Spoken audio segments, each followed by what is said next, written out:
Well, this is going to be a very good year for travel. We're expecting hotels around the country to be up anywhere from 4 to 6%. Here in New England, we're seeing signs of about a 5 or 6% increase. We're seeing a lot of travel coming from the international market.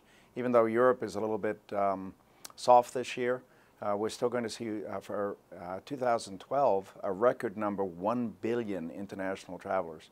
And we should see a pretty good number of that here in the United States. We're the second most attractive destination for international tourists after France.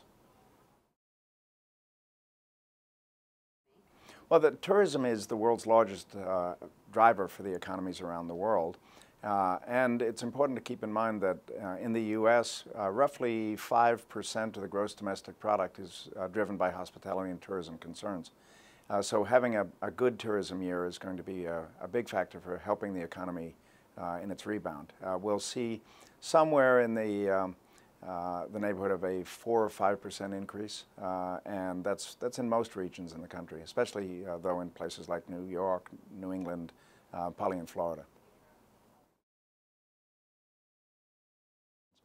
One of the ways that we see to help people in finding good bargains is this year, it's actually better probably to go directly to the airline websites if you're booking air travel, because the airline companies and the hotel companies have both decided that they really would like to compete with what are called the third-party travel agencies, things like Expedia and Priceline.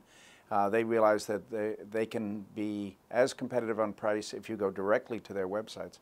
So oftentimes you can find the best bargains for hotels, car rentals, and airlines by going directly to the company website.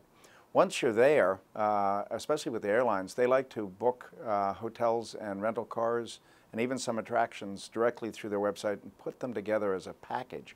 And so that could be a very attractive place to look as well. Other things to do is to go to places that would be more aggregators, things like Kayak or a new place called Sneakaway, that they look for daily discounts. Of course, you have a risk that you have to use the purchase that you make. The last place is to just do the traditional things of going to AAA or to the local state and city tourist bureaus, where they have put together coupon books that are usually good for local attractions, restaurants, and even hotels. So the traditional ways of being a tourist and going directly to the sites is probably still pretty effective.